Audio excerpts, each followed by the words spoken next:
How you doing, everyone? Welcome back to the channel and in for 2022 NRL Fantasy. I know it's really early, and I know I've been seeing a lot of people posting in the Facebook groups. A few people have been messaging me with some of the information that's come out on different player prices, and obviously, fantasy being open, you can sneak in there at this stage. But I just want to jump in and talk a little bit about, if you are going to be, playing at this stage, making your teams, asking questions about certain players and stuff like that.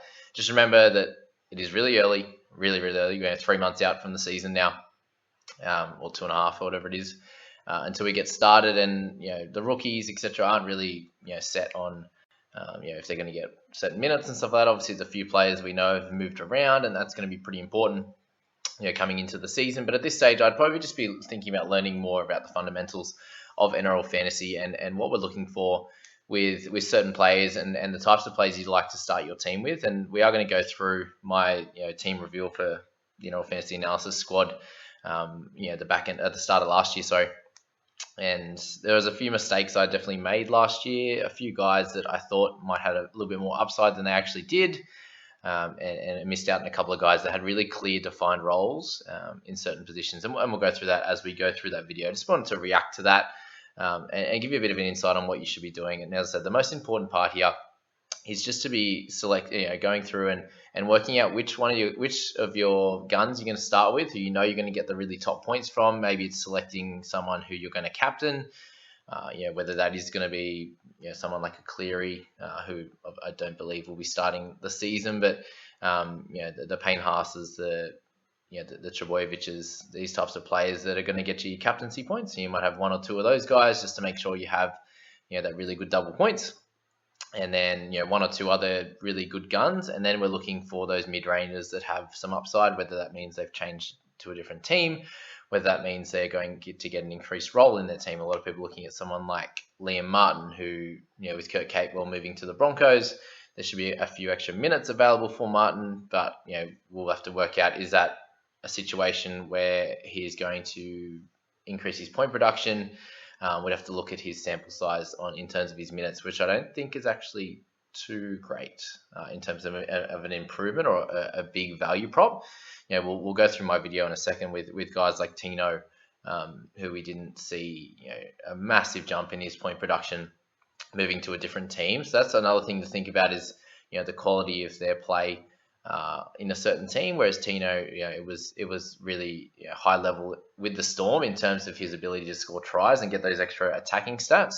But then moving to the Titans, those attacking stats dried up, and his minutes didn't really get a big bump, for example. So let's start off with this video here, and we'll just go through obviously a few of the players that I started with, and maybe why that was a slight issue. So I wanted to have a player as sort of my centerpiece hooker this year, and I think he's going to be clearly the highest scoring hooker.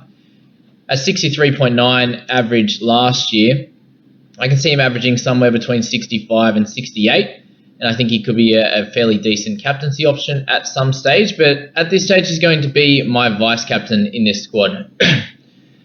Next, we're going to move down to our... So just a quick comment with Cook. He's actually someone that I, after watching the first game, I actually ended up trading him out, and the decision didn't work out too well in round 2, but overall he didn't score as well as we would have hoped, obviously. Sitting at 64 average, I expected a little bit more from him, but what didn't take into account was how much the rule changes affected their team and the way that they were going to play Cook. So that's something to think about as well. With Damo there, he was in a team that had really good options out wide, and for him, his role for the majority, for the major part in their squad, was just to get early ball out to those guys, and that meant his scoring potential came off through him obviously playing an 80-minute hooker and him getting those attacking stats through the middle, which in this more free-flowing game, it actually worked out better for them if they spread it out to the edges quickly, get it to Reynolds, get it to Walker, get it to Latrell, and obviously Johnston on the back end of that. So I didn't take that into account as much, and that's something that we'll have to think about this year as well. Obviously, we have a sample size of that 1 year, and there's going to be a new rule change this year. I saw with the there's none of the 6 agains within 40 meters. So the first 40 of the coming out of your end, for example. So we'll have to think a little bit about that as well as to how that's going to impact the game. But yeah, with Cookie, that unfortunately didn't work out in my favour, just with the way that it, we only had that couple of trial game sample size. He didn't go as good in one of those games, and you could see he wasn't involved as much, and that probably should have been a sign to me that his role might change slightly. But obviously, I didn't roll with that, unfortunately. But we live and we learn from that. We still end up with a decent year. But we move on to the mids now. Mids, and I've gone a little bit lighter this year, just given the fact that there's a fair few players with some decent value. We can start from left to right, and we got Logie, who comes in at 390k and priced at an average of 32 last year. I can see him averaging somewhere between 40 and 45, especially through those first bunch of weeks without Payne Haas. So with Lodge, I'm looking to get sort of hopefully toward as close as I can to that first buy. But even if we don't get that far, then we're hoping for sort of 10 to 15 points in an average increase, and which will get him those nice price rises. Yeah, so with Logie, that was a pretty simple one. Unfortunately, he ended up getting injured in the first round, so that didn't work out in my favour. But the theory was correct with Lodge in the end. When he did come back, he played some bigger minutes. He did end up moving, so scoring pretty well with the Broncos, getting sort of around that 10 to 15 points worth of extra average in that 40s mark, and then moved to the Warriors and probably played even better and got more minutes and more production. So his one was a clear improvement, especially that first few rounds. We had no Payne Haas, so there was a chance for a few extra minutes for Lodge, even if he was getting close to that 45, 50 with his nice PPM of close to 1. A mid 40s average was a good one, and you weren't spending too much money on him. That was the issue with a couple of these other guys we're going to talk about in a second. Which I won't worry about listening to my analysis because I can remember it now. With Tino there, the biggest thing for him was the fact that he was moving clubs, and we thought that we'd get a few extra minutes out of him. In terms of the minutes, a lot of the time he didn't actually get more. He happened to get a similar amount of minutes, but then his point production in terms of attacking stats went down. So paying 574k for someone with only a smaller amount of upside, I suppose the hope for him was that he was going to become a keeper. Right, and that's the reason we took him on. Otherwise, there wasn't, at 574, not a lot of upside there. Welch was obviously 40k cheaper. For me, his gameplay has improved dramatically over the last few years, and he's very much a centre point in Queensland's cog as to how they do really well. And averaging just over 50 in that last couple of months of last year, I thought he could hold that this year. Obviously, the way they do their minutes there at Storm, he's not going to be someone that's ever going to play really big minutes, or that 60 plus. So you're really relying on making sure he isn't missing many tackles and stuff like that. And Welch did make us a decent amount of money, and he lasted all the way until Origin for me. But again, someone that you're paying in the mid 500s for, you want them to move to keeper status, and that's probably something I'd be thinking about moving on to the next into the next season. Is just making sure that if you are selecting guys in that mid tier there, that they have a clearly defined increased role in their team, or they're moving teams to get a bigger role, for example. I think that's the best way to think about it. All right, we'll see what we're talking about next. Gun, who I can keep for the entirety of the year, or there's someone that's going to be able to increase approximately 10 points or more across the season, or if they're only increasing slightly, then we're looking for them to become a keeper. And there you go. That's exactly what I was talking about there. Last year was just we were hoping for them to get to that point, or at least increasing 10 points in value, getting closer to that high 40s to 50 mark. All right, moving along. To keep an eye on. This year's a little bit easier with only 2 buy rounds, but the question is going to be with the longer season back to the normal 26 rounds, then you'll see a few of these guys have a random rest. So as we see a little bit lower, I've got Crichton, Cleary, and Cook in. Yeah, which is something we noticed pretty quickly around that mid section of the year. There's a bunch of these. Here's those standard guys like Trbojevic and stuff who have had a history of injuries that did get extra rest, for example. But that's something not too much to think about. I suppose you're looking to get your big guns. It showed that having Trbojevic for the whole year was the best strategy you could have. So is what it is. Lockie Lamb was an interesting one. And a big mistake, I'll say, in my squad. Bringing him in instead of Townsend, who I was pretty high on all off season. I mentioned for a lot of people to get him, and then never got him myself. Went for Lamb and didn't realize how much of an increased role Kiri would have as halfback.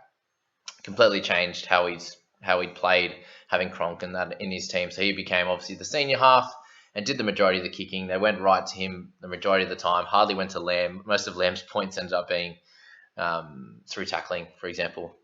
The odd try assist to Crichton or something, for example, who was a bit in and out of the team at the start anyway. So Lamb was a poor option at the start of the year.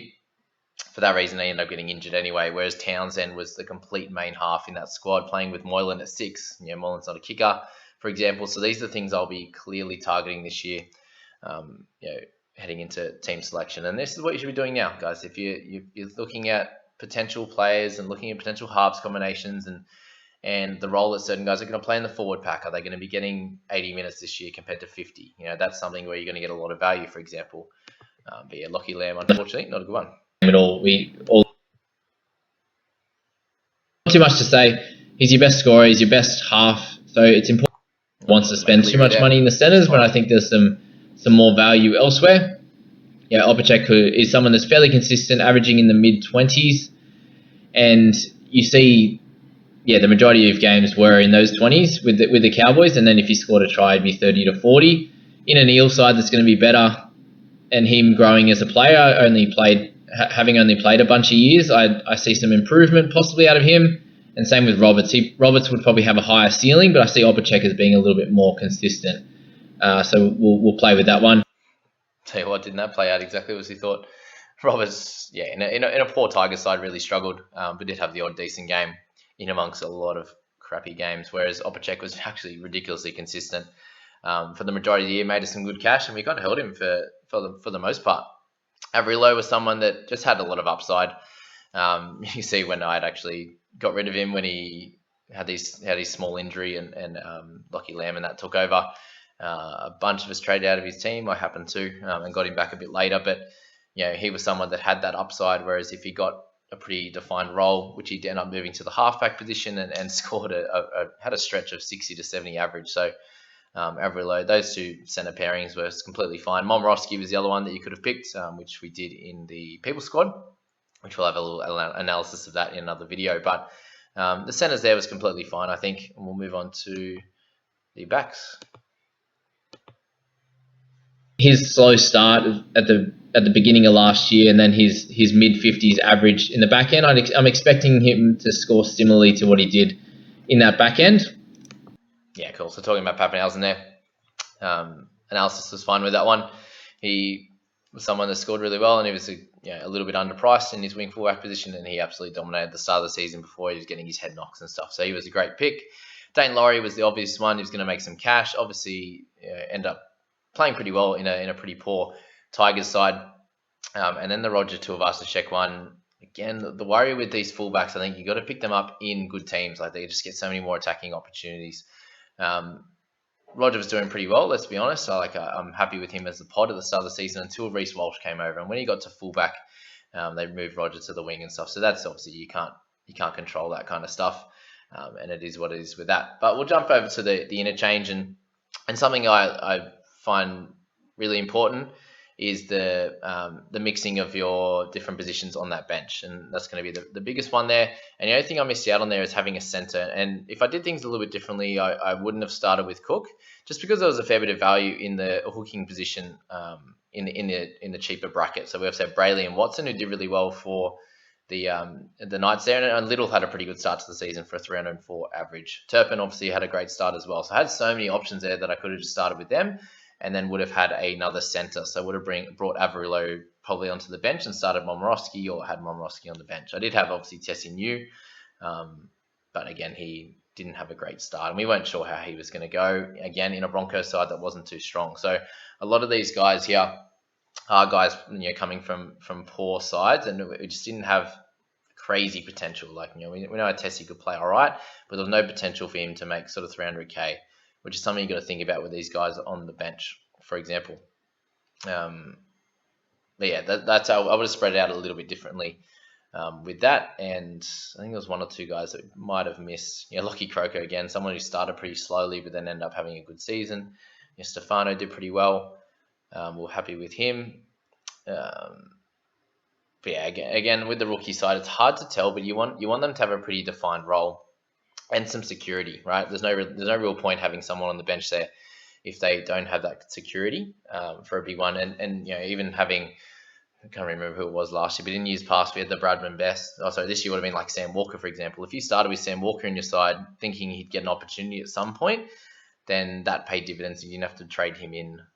For example, Jake Simkin was another one that we always thought, coming into this year that he'd get a decent opportunity to play and score really well, and that came about for a couple of weeks. He did okay. So they're the kind of things, if you're not sure about a guy on your bench, if you're not sure about their security, then I think that it's a decent option to have one or two of those guys sitting on there. Probably just one would be ideal. But again, looking for a clearly defined role, whereas Croker was like, well, he's going to play hooker, and if you actually thought about it, he hardly ever played hooker, and that's why he didn't look too great. But their hooking stocks were really low, and there was a reason why they got like, Lockie, we need you to play in that position, because we're really low. We want you in our side in some capacity, and this is going to be the role for you. And he grew into that role. Even at the start, he's like, I don't think I'm going to be able to play the 80 minutes, for example. So, as part of the team reveal, guys, I just wanted to go through and just get you thinking about the types of guys you'd be looking to get into your squad, and what you should be thinking about at this time of the year. But a big welcome back to everyone, and for those that are playing really early, I'll bring out some videos randomly along the way in this first month before we get all the information, and the game's completely open, and we're starting to get predicted lineups and things like that. So as always, guys, hope you enjoyed this. If you're new to this channel, hope you subscribe and like this and tell your friends about it, and we'll get back into this 2022 NRL Fantasy season. See you guys. Have a good one.